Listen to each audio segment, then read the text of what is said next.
ഓം ശാന്തി. 12/2/2026 പ്രഭാതമുരളി മധുബൻ. മധുരമായ കുട്ടികളെ, ഇത് കണക്കെടുപ്പിന്റെ സമയമാണ്. രാവണൻ എല്ലാവരെയും ശവതുല്യമാക്കി മാറ്റിയിരിക്കുന്നു.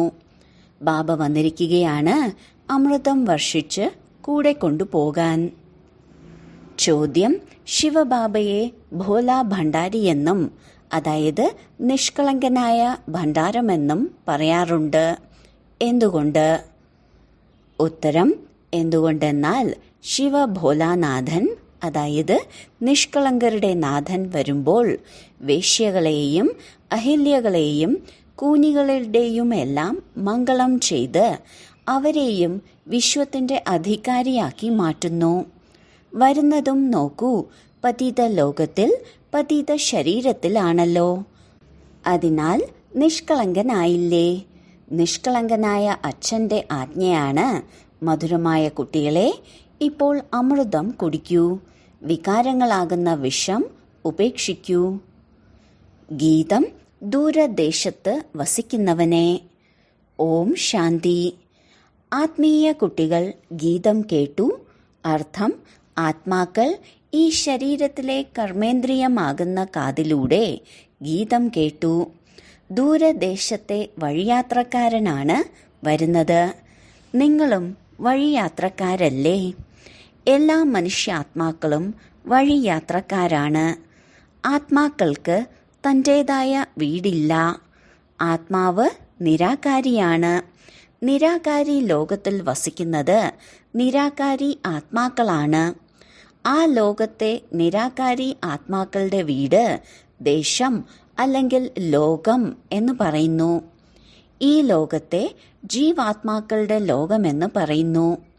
ആത്മാക്കൾ ആത്മലോകത്തിൽ നിന്ന് ഈ ലോകത്തിൽ വന്ന് ശരീരത്തിൽ പ്രവേശിക്കുമ്പോൾ നിരാകാരിയിൽ നിന്നും സാകാരിയായി മാറുന്നു.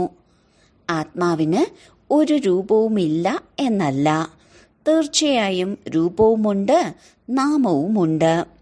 ഇത്രയും ചെറിയ ആത്മാവ് ഈ ശരീരത്തിലൂടെ എത്ര പാർട്ടാണ് അഭിനയിക്കുന്നത്? ഓരോ ആത്മാവിലും പാർട്ട് അഭിനയിക്കുന്നതിൻ്റെ റെക്കോർഡ് ചെയ്തിട്ടുണ്ട്. ഒരു തവണ റെക്കോർഡ് ചെയ്താൽ പിന്നെ എത്ര തവണ ആവർത്തിച്ചാലും അത് മാത്രമേ ആവർത്തിക്കുകയുള്ളൂ. അതേപോലെ ആത്മാവും ഈ ശരീരത്തിനുള്ളിലെ റെക്കോർഡാണ്. അതിൽ 84 ജന്മങ്ങളുടെ പാർട്ട് അടങ്ങിയിട്ടുണ്ട്. ബാബ നിരാകാരനാണ്, അതേപോലെ ആത്മാവും നിരാകാരിയാണ്. ശാസ്ത്രങ്ങളിൽ ചിലതിൽ ബാബ നാമരൂപത്തിൽ നിന്ന് വേറിട്ടതാണെന്ന് എഴുതി വച്ചിട്ടുണ്ട്. എന്നാൽ നാമരൂപത്തിൽ നിന്ന് വേറിട്ടതായി ഒരു കാര്യവുമില്ല. ആകാശവും അനന്തമാണ്. ആകാശം എന്ന പേരുണ്ടല്ലോ, പേരില്ലാത്ത ഒരു വസ്തുവുമില്ല. മനുഷ്യർ പറയുന്നു പരംപിത പരമാത്മാവെന്ന്. സർവാത്മാക്കളും വസിക്കുന്നത് ദൂരദേശത്താണ്. ഇത് സാകാര ദേശമാണ്. ഇവിടെ 2 രാജ്യങ്ങളുണ്ട്, രാമരാജ്യവും രാവണ രാജ്യവും. പകുതി കൽപ്പം രാമരാജ്യവും ബാക്കി പകുതി കൽപ്പം രാവണ രാജ്യവും. അച്ഛനൊരിക്കലും കുട്ടികൾക്ക് വേണ്ടി ദുഃഖത്തിന്റെ ലോകം സ്ഥാപിക്കില്ലല്ലോ. ഈശ്വരൻ തന്നെയാണ് ദുഃഖവും സുഖവും നൽകുന്നതെന്ന് പറയുന്നു. ബാബ മനസ്സിലാക്കി തരുന്നു, ഞാൻ ഒരിക്കലും കുട്ടികൾക്ക് ദുഃഖം നൽകുന്നില്ല. എൻ്റെ പേര് തന്നെ ദുഃഖം ഹരിച്ച് സുഖം നൽകുന്നവൻ എന്നാണ്. ഇത് മനുഷ്യർക്ക് പറ്റിയ തെറ്റാണ്. ഈശ്വരൻ ഒരിക്കലും ദുഃഖം നൽകില്ല. ഈ സമയം ദുഃഖധാമമാണ്. പകുതി കൽപ്പം രാവണ രാജ്യത്തിൽ ദുഃഖം തന്നെയാണ് ലഭിക്കുന്നത്. സുഖത്തിന്റെ തരി പോലുമില്ല. സുഖധാമത്തിൽ ദുഃഖവുമില്ല. ബാബ സ്വർഗം രക്ഷിക്കുന്നു. ഇപ്പോൾ നിങ്ങൾ സംഗമത്തിലാണ്. സംഗമയുഗത്തെ പുതിയ ലോകമെന്ന് ഒരിക്കലും പറയില്ല. പുതിയ ലോകത്തിന്റെ പേരാണ് സത്യയുഗം. സത്യയുഗം പഴയതാകുമ്പോൾ അതിനെ കലിയുഗമെന്ന് പറയുന്നു. പുതിയ വസ്തു നല്ലതും പഴയ വസ്തു മോശവുമായിയാണ് കാണപ്പെടുന്നത്. അപ്പോൾ പഴയ വസ്തുവിനെ നശിപ്പിക്കുന്നു. മനുഷ്യർ വിഷം തന്നെയാണ് സുഖമെന്ന് മനസ്സിലാക്കുന്നത്. അമൃതം ഉപേക്ഷിച്ച് എന്തിനാണ് വിഷം കുടിക്കുന്നതെന്നൊരു ചൊല്ലുമുണ്ട്. പിന്നീട് പറയാറുണ്ട്, ഈശ്വരനിലൂടെയാണ് എല്ലാവരുടെയും നന്മ ഉണ്ടാകുന്നതെന്ന്. അങ്ങ് വന്ന് എന്തു ചെയ്യുകയാണെങ്കിലും അതിലൂടെ നന്മ മാത്രമേ ഉണ്ടാവുകയുള്ളൂ. ഇല്ല എന്നുണ്ടെങ്കിൽ രാവണ രാജ്യത്തിൽ മനുഷ്യർ മോശമായ കർമ്മം മാത്രമേ ചെയ്യുകയുള്ളൂ. ഇത് കുട്ടികൾക്ക് ഇപ്പോൾ മനസ്സിലായി കഴിഞ്ഞു. ഗുരു നാനാക്ക് വന്നു പോയിട്ട് 500 വർഷമായി. ഇനി എപ്പോൾ വരും? അപ്പോൾ പറയും, അദ്ദേഹത്തിൻ്റെ ആത്മാവാകുന്ന ജ്യോതിയിൽ ലയിച്ചു എന്ന്. പിന്നെ എങ്ങനെ വരാനാണ്? നിങ്ങൾ പറയുന്നു, ഇന്നേക്ക് 4500 വർഷങ്ങൾക്ക് ശേഷം വീണ്ടും ഗുരു നാനാക്ക് വരും. നിങ്ങളുടെ ബുദ്ധിയിൽ മുഴുവൻ ലോകത്തിൻ്റെയും ചരിത്രവും ഭൂമിശാസ്ത്രവും കറങ്ങിക്കൊണ്ടിരിക്കുന്നു. ഈ സമയം എല്ലാവരും തമോ പ്രധാനമാണ്. ഇതിനെ കണക്കെടുപ്പിൻ്റെ സമയമെന്നാണ് പറയുന്നത്. എല്ലാ മനുഷ്യരും മരിച്ചതിന് സമാനമാണ്. എല്ലാവരുടെയും ജ്യോതി അണഞ്ഞിരിക്കുകയാണ്. ബാബ എല്ലാവരെയും ഉണർത്താനാണ് വന്നിരിക്കുന്നത്. കാമചിതയിലിരുന്ന് ഭസ്മമായ കുട്ടികളുടെ മേൽ അമൃതം വർഷിച്ച് അവരെ ഉണർത്തി കൂടെ കൊണ്ടുപോകുന്നു. മായാരാവണൻ കാമചിതയിലിരുത്തി എല്ലാവരെയും ശവമാക്കി മാറ്റിയിരിക്കുകയാണ്. എല്ലാവരും ഉറങ്ങിയിരിക്കുകയാണ്. ഇപ്പോൾ ബാബ ജ്ഞാനമാകുന്ന അമൃതം കുടിപ്പിക്കുന്നു. ജ്ഞാനാമൃതവും സാധാരണ വെള്ളവും തമ്മിൽ എത്ര വ്യത്യാസമാണ്! സിഖുകാർക്ക് ഏതെങ്കിലും വിശേഷ ദിനങ്ങളുണ്ടെങ്കിൽ വളരെ ആഘോഷത്തോടുകൂടി കുളം വൃത്തിയാക്കുന്നു. അതിലെ മണ്ണ് എടുക്കുന്നു. അതുകൊണ്ടാണ് അതിന് അമൃത്സർ എന്ന പേരുള്ളത്. അമൃതിൻ്റെ കുളം. ഗുരുനാനാക്കും ബാബയുടെ മഹിമ പാടിയിട്ടുണ്ട്.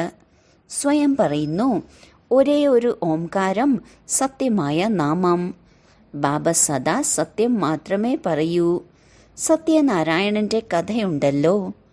മനുഷ്യർ ഭക്തിമാർഗത്തിൽ എത്ര കഥകളാണ് കേട്ടുവന്നത്. അമരകഥ, 3-ാം നേത്രത്തിന്റെ കഥ. ശങ്കരൻ പാർവതിക്ക് അമരകഥ കേൾപ്പിച്ചു കൊടുത്തു എന്ന് പറയുന്നു. അവർ സൂക്ഷ്മവതനത്തിൽ വസിക്കുന്നവരാണ്. അവിടെ എങ്ങനെ കഥ കേൾപ്പിക്കും? ഈ കാര്യങ്ങളെല്ലാം ബാബ മനസ്സിലാക്കി തരുന്നു. വാസ്തവത്തിൽ ഞാൻ നിങ്ങളെ അമരകഥ കേൾപ്പിച്ച് അമര ലോകത്തിലേക്ക് കൊണ്ടുപോകാൻ വന്നിരിക്കുകയാണ്. മൃത്യു ലോകത്തിൽ നിന്ന് അമര ലോകത്തിലേക്ക് കൊണ്ടുപോകുന്നു. ബാക്കി സൂക്ഷ്മവതനത്തിൽ പാർവതി എന്ത് തെറ്റ് ചെയ്തിട്ടാണ് അമരകഥ കേൾക്കുന്നത്? ശാസ്ത്രങ്ങളിൽ അനേകം കഥകൾ എഴുതിയിട്ടുണ്ട്. ഇപ്പോൾ നിങ്ങൾ മനസ്സിലാക്കുന്നു, നമ്മൾ നരനിൽ നിന്ന് നാരായണനും നാരിയിൽ നിന്ന് ലക്ഷ്മിയുമായാണ് മാറുന്നത്. ഇതാണ് അമര ലോകത്തിലേക്ക് പോകുന്നതിന് വേണ്ടിയുള്ള സത്യമായ സത്യനാരായണന്റെ കഥ, 3-ാം നേത്രത്തിന്റെ കഥ. നിങ്ങൾക്ക് ജ്ഞാനത്തിന്റെ 3-ാം നേത്രം ലഭിച്ചിരിക്കുകയാണ്. ബാബ മനസ്സിലാക്കി തരുന്നു, നിങ്ങൾ തന്നെയാണ് പവിത്രരും പൂജ്യരുമായിരുന്നത്. പിന്നീട് 84 ജന്മങ്ങൾക്ക് ശേഷം നിങ്ങൾ തന്നെയാണ് പൂജാരിമാരായി മാറിയത്. മഹിമയുണ്ട്. അങ്ങ് തന്നെ പൂജ്യരും അങ്ങ് തന്നെ പൂജാരിയും. ബാബ പറയുന്നു, ഞാൻ സദാ പൂജ്യനാണ്. നിങ്ങളെ വന്ന് പൂജാരിയിൽ നിന്ന് പൂജ്യരാക്കി മാറ്റുന്നു. ഇത് പതീതമായ ലോകമാണ്. സത്യുഗത്തിൽ പൂജ്യരും പാവനരുമായ മനുഷ്യരാണ്. ഈ സമയത്ത് പൂജാരിയും പതീതരുമായ മനുഷ്യരാണ്. സന്യാസിമാർ പാടുന്നു, പതീത പാവന സീതാറാം. ഈ വാക്കുകൾ ശരിയാണ്. എല്ലാ സീതമാരും വധുക്കളാണ്. പറയുന്നുണ്ട്, അല്ലയോ രാമ, വന്ന് നമ്മളെ പാവനമാക്കി മാറ്റൂ എന്ന്. എല്ലാ ഭക്തരും വിളിക്കുന്നുണ്ട്. ആത്മാവാണ് വിളിക്കുന്നത്, അല്ലയോ രാമ. ഗാന്ധിജി പോലും ഗീത കേൾപ്പിച്ച് പൂർത്തിയാക്കുമ്പോൾ പറയുമായിരുന്നു, അല്ലയോ പതിത പാവന സീതാറാം, ഗീത കേൾപ്പിച്ചിട്ടുള്ളത് കൃഷ്ണനല്ല എന്ന് ഇപ്പോൾ നിങ്ങൾക്ക് മനസ്സിലായി. ബാബ പറയുന്നു, ഈശ്വരൻ സർവവ്യാപിയല്ല എന്നതിൻ്റെ അഭിപ്രായം മറ്റുള്ളവരിൽ നിന്നും സ്വീകരിച്ചുകൊണ്ടിരിക്കൂ. ഗീതയിലെ ഭഗവാൻ ശിവനാണ്, കൃഷ്ണനല്ല. ഗീതയിലെ ഭഗവാൻ എന്ന് ആരെയാണ് പറയുന്നത്? ഇതാദ്യം ചോദിക്കൂ. ഭഗവാൻ എന്ന് നിരാകാരനെയാണോ അതോ സാകാരിയെയാണോ പറയുന്നത്? കൃഷ്ണൻ സാകാരത്തിലാണ്, ശിവൻ നിരാകാരനാണ്. ശിവൻ ഈ ശരീരം മാത്രമാണ് കടമായി എടുക്കുന്നത്. ബാക്കി മാതാവിൻ്റെ ശരീരത്തിലൂടെ അല്ല ജന്മമെടുക്കുന്നത്. ശിവന് ശരീരമില്ല. ഇവിടെ ഈ മനുഷ്യ ലോകത്തിൽ സ്ഥൂലമായ ശരീരമാണ് ഉള്ളത്. ബാബ വന്നാണ് സത്യമായ സത്യനാരായണന്റെ കഥ കേൾപ്പിക്കുന്നത്.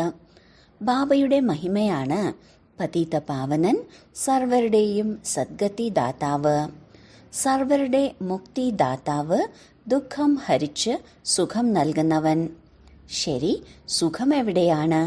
ഇവിടെ ഉണ്ടാകില്ലല്ലോ. സുഖം ലഭിക്കുന്നത് അടുത്ത ജന്മത്തിലാണ്. എപ്പോഴാണോ പഴയ ലോകം അവസാനിച്ച് സ്വർഗത്തിന്റെ സ്ഥാപന ഉണ്ടാകുന്നത്. ശരി, എന്തിൽ നിന്നാണ് മുക്തമാക്കുന്നത്? രാവണന്റെ ദുഃഖങ്ങളിൽ നിന്ന്. ഇത് ദുഃഖധാമമല്ലേ?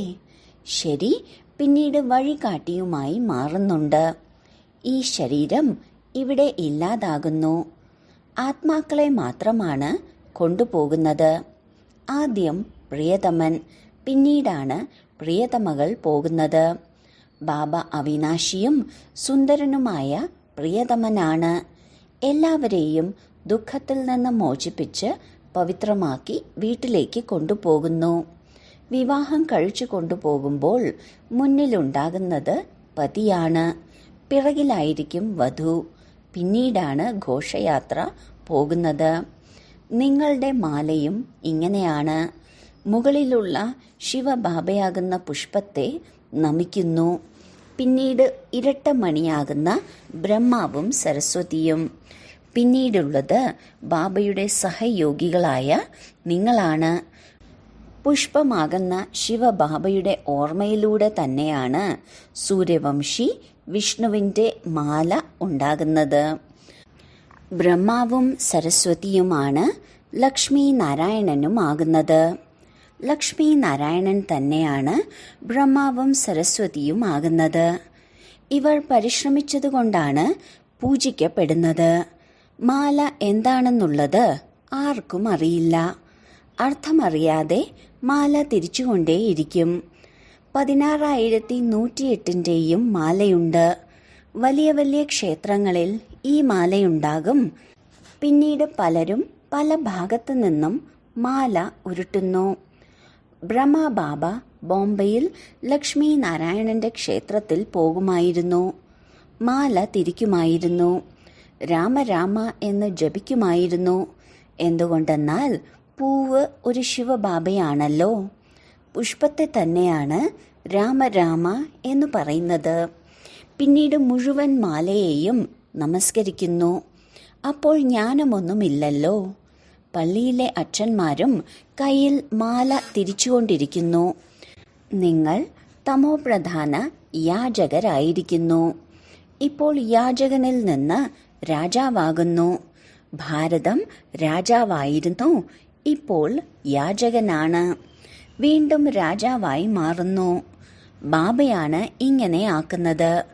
നിങ്ങൾ മനുഷ്യനിൽ നിന്നും രാജകുമാരനായി മാറുന്നു. രാജകുമാരി കുമാരന്മാർക്ക് മാത്രം പഠിക്കാനുള്ള ഒരു കോളേജ് ആദ്യമുണ്ടായിരുന്നു. നിങ്ങളിവിടെ പഠിച്ച് 21 ജന്മത്തേക്ക് വേണ്ടി സ്വർഗത്തിൽ രാജകുമാരനും കുമാരിയുമായി മാറുന്നു. ശ്രീകൃഷ്ണൻ രാജകുമാരനാണല്ലോ. ശ്രീകൃഷ്ണന്റെയാണ് 84 ജന്മങ്ങളുടെ കഥ എഴുതിയിട്ടുള്ളത്. മനുഷ്യർക്ക് ഇതിനെക്കുറിച്ച് എന്തറിയാനാണ്? ഈ കാര്യങ്ങൾ നിങ്ങൾക്ക് മാത്രമേ അറിയൂ. ഭഗവാന്റെ വാക്കുകളാണ്. ബാബ എല്ലാവരുടെയും അച്ഛനാണ്. സ്വർഗം സ്ഥാപിക്കുന്ന ഈശ്വരനായ അച്ഛനിൽ നിന്നാണ് നിങ്ങൾ കേൾക്കുന്നത്. സ്വർഗീയ ലോകത്തെ സത്യഖണ്ഡമെന്നാണ് പറയുന്നത്. ഈ ലോകം അസത്യഖണ്ഡമാണ്. സത്യഖണ്ഡമാണ് ബാബ സ്ഥാപിക്കുന്നത്. അസത്യഖണ്ഡം രാവണനാണ് സ്ഥാപിക്കുന്നത്. രാവണന്റെ രൂപമുണ്ടാക്കുന്നു, എന്നാൽ അർത്ഥമൊന്നും മനസ്സിലാക്കുന്നില്ല. രാവണൻ ആരാണ് എന്ന് ആർക്കും അറിയില്ല. രാവണനെ കത്തിക്കുന്നുണ്ടെങ്കിലും പിന്നെയും ജീവിക്കുന്നു. വാസ്തവത്തിൽ രാവണൻ അർത്ഥം സ്ത്രീയുടെ 5 വികാരങ്ങളും പുരുഷന്റെ 5 വികാരങ്ങളുമാണ്. ഈ വികാരങ്ങളെയാണ് വധിക്കേണ്ടത്. രാവണനെ വധിച്ചതിനു ശേഷം പിന്നീട് സ്വർണവും മോഷ്ടിക്കുന്നു. നിങ്ങൾ കുട്ടികൾക്കറിയാം, കലിയുഗം മുൾക്കാടാണ്. ബോംബെയിൽ ബബുൽനാഥന്റെ ക്ഷേത്രമുണ്ട്. ബാബ വന്ന് മുള്ളുകളെ പൂവാക്കി മാറ്റുന്നു. എല്ലാവരും പരസ്പരം മുള്ളുകൾ ഏൽപ്പിക്കുന്നു. അർത്ഥം കാമവികാരത്തിൽ പോകുന്നു. അതുകൊണ്ടാണ് ഈ ലോകത്തെ മുൾക്കാടെന്ന് പറയുന്നത്. സത്യുഗത്തെ അള്ളാഹുവിൻ്റെ പൂന്തോട്ടമെന്നാണ് പറയുന്നത്. ഈ പുഷ്പങ്ങൾ തന്നെയാണ് മുള്ളുകളാകുന്നത്. പിന്നീട് വീണ്ടും മുള്ളിൽ നിന്നും പുഷ്പമായി മാറുന്നു. ഇപ്പോൾ നിങ്ങൾ 5 വികാരങ്ങളുടെ മേൽ വിജയം പ്രാപ്തമാക്കുന്നു. ഈ രാവണ രാജ്യം നശിക്കുക തന്നെ വേണം. അവസാനം വലിയ യുദ്ധമുണ്ടാകും. സത്യമായ ദസരയും ഉണ്ടാകണം. രാവണ രാജ്യം തന്നെ നശിക്കുന്നു. പിന്നീട് നിങ്ങൾ ലങ്ക കൊള്ളയടിക്കും. നിങ്ങൾക്ക് സ്വർണ കൊട്ടാരം ലഭിക്കും. ഇപ്പോൾ നിങ്ങൾ രാവണനുമേൽ വിജയം പ്രാപിച്ച് സ്വർഗത്തിൻ്റെ അധികാരിയാകുന്നു. ബാബ മുഴുവൻ വിശ്വത്തിൻ്റെയും രാജ്യഭാഗ്യം നൽകുന്നു. അതുകൊണ്ടാണ് ബാബയെ ശിവഭോല ഭണ്ഡാരി എന്ന് പറയുന്നത്. വേശ്യകളെയും കൂനികളെയും അഹല്യകളെയുമെല്ലാം ബാബ വിശ്വത്തിൻ്റെ അധികാരിയാക്കി മാറ്റുന്നു. എത്ര നിഷ്കളങ്കനാണ്! പതിത ലോകത്തിൽ പതിത ശരീരത്തിലേക്കാണ് വരുന്നത്. ബാക്കി ആരെല്ലാമാണോ സ്വർഗത്തിലേക്ക് യോഗ്യതയില്ലാത്തവർ, അവർ വിഷം കുടിക്കുന്നത് ഉപേക്ഷിക്കുകയില്ല. ബാബ പറയുന്നു, ഈ അന്തിമ ജന്മം പവിത്രമായി മാറൂ. ഈ വികാരം നിങ്ങളെ ആദി മധ്യ അന്ത്യം ദുഃഖിയാക്കി മാറ്റുന്നു. ഈ ഒരു ജന്മത്തേക്ക് വേണ്ടി വിഷം കുടിക്കുന്നത് ഉപേക്ഷിക്കുവാൻ നിങ്ങൾക്ക് സാധിക്കുകയില്ലേ? ഞാൻ നിങ്ങളെ അമൃതം കുടിപ്പിച്ച് അമരനാക്കി മാറ്റുന്നു. എന്നാലും നിങ്ങൾ പാവനമായി മാറുന്നില്ല. വിഷമില്ലാതെയും സിഗരറ്റും മദ്യവും ഇല്ലാതെയും ജീവിക്കാൻ സാധിക്കില്ലേ? പരിധിയില്ലാത്ത ബാബ നിങ്ങളോട് പറയുന്നു, കുട്ടികളെ, ഈ ഒരു ജന്മത്തേക്ക് വേണ്ടി പാവനമാകൂ.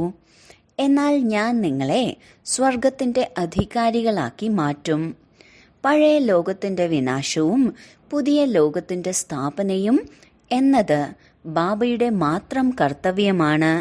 ബാബ വന്നിരിക്കുകയാണ് മുഴുവൻ ലോകത്തെയും ദുഃഖത്തിൽ നിന്നും മുക്തമാക്കി സുഖധാമത്തിലേക്കും ശാന്തിധാമത്തിലേക്കും കൊണ്ടുപോകുന്നതിനായി. ഇപ്പോൾ എല്ലാ ധർമ്മവും നശിക്കുന്നു. വീണ്ടും ഒരേ ഒരു ആദി സനാതന ദേവീ ദേവതാ ധർമ്മത്തിൻ്റെ സ്ഥാപന ഉണ്ടാകുന്നു. സിഖുകാരുടെ ഗ്രന്ഥത്തിലും പരമപിത പരമാത്മാവിനെ അകാലമൂർത്തി എന്ന് പറയുന്നു. ബാബ മഹാകാലനാണ്, കാലന്റെയും കാലനാണ്. ആ കാലൻ, അതായത് മരണം, 1-2 പേരെ മാത്രമേ കൊണ്ടുപോവുകയുള്ളൂ. ഞാൻ എല്ലാ ആത്മാക്കളെയും കൊണ്ടുപോകും. അതുകൊണ്ടാണ് മഹാകാലൻ എന്ന് പറയുന്നത്. ബാബ വന്ന് കുട്ടികളെ എത്രത്തോളം വിവേകശാലികളാക്കി മാറ്റുന്നു. ശരി, വളരെ കാലത്തെ വേർപാടിന് ശേഷം തിരികെ കിട്ടിയ മധുരമധുരമായ സന്താനങ്ങൾക്ക് മാതാവും പിതാവുമായ ബാബ്ദാദയുടെ സ്നേഹസ്മരണകളും പുലർക്കാല വന്ദനവും. ആത്മീയ പിതാവിൻ്റെ ആത്മീയ കുട്ടികൾക്ക് നമസ്കാരം. ധാരണയ്ക്കുള്ള മുഖ്യസാരം: 1. ഈ അന്തിമ ജന്മത്തിൽ വിഷം ത്യാഗം ചെയ്ത് അമൃത കുടിക്കുകയും കുടിപ്പിക്കുകയും വേണം. പാവനമായി മാറണം. മുള്ളുകളെ പുഷ്പമാക്കി മാറ്റാനുള്ള സേവനം ചെയ്യണം. 2. വിഷ്ണുവിന്റെ കഴുത്തിലെ മാലയിലെ മുത്തായി മാറണമെങ്കിൽ ബാബയുടെ ഓർമ്മയിൽ ഇരിക്കണം. പൂർണ്ണ സഹയോഗികളായി മാറി ബാബയ്ക്ക് സമാനം ദുഃഖഹർത്താവായി മാറണം. വരദാനം: തന്റെ അലൗകിക ആത്മീയ വൃത്തിയിലൂടെ സർവാത്മാക്കളുടെയും മേൽ തന്റെ പ്രഭാവം ചൊരിയുന്ന മാസ്റ്റർ ജ്ഞാനസൂര്യനായി ഭവിക്കട്ടെ. ഏതെങ്കിലും ആകർഷകമായ സാധനം ചുറ്റുപാടുമുള്ളവരെ തനിക്ക് നേർക്ക് ആകർഷിക്കുന്നു. എല്ലാവരുടെയും ശ്രദ്ധ പോകുന്നു. അതുപോലെ താങ്കളുടെ മനോവൃത്തി അലൗകികവും ആത്മീയവുമാകുമെങ്കിൽ അതിന്റെ പ്രഭാവം അനേകാത്മാക്കളുടെ മേൽ സ്വതവേ പതിയുന്നു. അലൗകിക വൃത്തി അർത്ഥം വേറിട്ട നിർമോഹി സ്ഥിതി സ്വതവേ അനേക ആത്മാക്കളെ ആകർഷിക്കുന്നു. ഇങ്ങനെയുള്ള അലൗകിക ശക്തിശാലി ആത്മാക്കൾ ജ്ഞാനസൂര്യനായി തന്റെ പ്രഭാവം 4 പാടും പരത്തുന്നു. സ്ലോഗൻ: സദാ സ്വമാനത്തിന്റെ സീറ്റിൽ സ്ഥിതി ചെയ്യൂ, എങ്കിൽ സർവശക്തികളും താങ്കളുടെ ആജ്ഞ അനുസരിച്ചുകൊണ്ടിരിക്കും. അവ്യക്ത സൂചന: ഏകതയുടെയും വിശ്വാസത്തിന്റെയും വിശേഷതയിലൂടെ സഫലത സമ്പന്നമായി ഭവിക്കട്ടെ. ജ്ഞാനിയാകുന്നതിനോടൊപ്പം സ്നേഹിയുമാകൂ. സ്വയത്തിന്റെ സേവനം വിശ്വസേവനത്തിന്റെ ആധാരമാണ്. സേവനത്തിൽ കേവലം 2 വാക്ക് ഓർമ്മിക്കുക. 1 നിമിത്തമാണ്, 2 വിനയമുള്ളവരാകുക തന്നെ വേണം. ഇതിലേകതയുടെ അന്തരീക്ഷമുണ്ടാകും. പരസ്പരം സഹയോഗിയാകും. എൻ്റെ നിന്റെയുടെ പേര് പ്രശസ്തിയുടെ ഉരസലിന്റെ ഭാവനകൾ സമാപ്തമാകും. ഓം ശാന്തി.